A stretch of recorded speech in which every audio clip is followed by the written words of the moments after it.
Hi friends, நம்ம channel பார்த்துட்ருக்கிற உங்களுக்கு என்னோட அன்பான வணக்கம். நம்ம இன்றைக்கி பிரேக்ஃபாஸ்ட் இல்லைன்னா டின்னருக்கு ஏற்ற மாதிரி சேமியா தோசை எப்படி செய்கிறதுன்னு தான் பார்க்க போகிறோம். வாங்க பார்க்கலாம். இதை செய்கிறதுக்கு நான் 1 கப் சேமியாவை மிக்ஸி ஜாரில் சேர்த்துக்கிறேன். இது கூடவே நான் இந்த சைஸ் உள்ள இஞ்சியையும் சேர்த்துக்கிறேன். ஒரு மீடியம் சைஸ் பெரிய வெங்காயத்தை எடுத்து சின்ன சின்னதாக கட் பண்ணி வச்சுருக்கிறேன். அதையும் இது கூடவே சேர்த்துக்கிறேன். இது கூடவே காரத்துக்காக நான் 2 வரமிளகா சேர்த்துக்கிறேன். இப்போ இதில் நான் 1 கப் சேமியா சேர்த்துருந்தேன்ல, அதே ஈக்குவல் அளவுக்கு 1 கப் அளவுக்கு பச்சரிசி மாவு நான் சேர்த்துக்கிறேன். இந்த தோசை செய்கிறதுக்கு தேவையான அளவுக்கு உப்பை நான் சேர்த்துக்கிறேன்.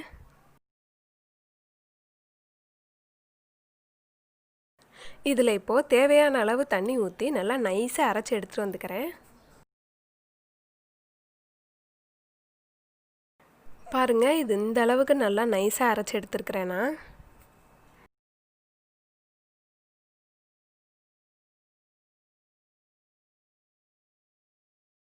நம்ம அரைச்சி வச்ச மாவை வேறு பவுலில் சேர்த்துட்டு கொஞ்சம் கருவேப்பிலை, கொஞ்சம் கொத்தமல்லி சின்ன சின்னதாக கட் பண்ணி சேர்த்துருக்கிறேன். இதில் இப்போது தேவையான அளவு தண்ணி ஊற்றி நல்லா கலந்து விட்டுக்கோங்க. நான் இந்த அளவுக்கு நல்லா தண்ணியாக கரைச்சிருக்கிறேங்க. இந்த மாவை 10 நிமிஷத்துக்கு நல்லா ஊற வச்சுருங்க.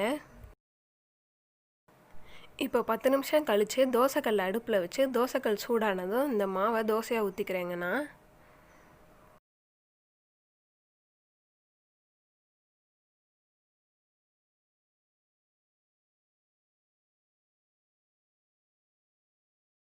இது மேலே கொஞ்சமாக ஆயில் ஊற்றிக்கிறேண்ணா.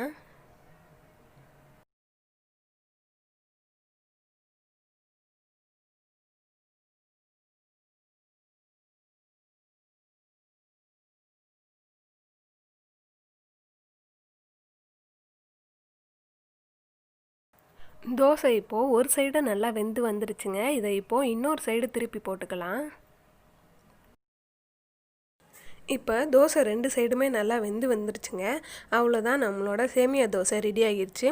இட்லி மாவு தோசை மாவு இல்லாத நேரத்தில் இந்த தோசையை கண்டிப்பாக நீங்கள் செஞ்சு பார்க்கலாம்.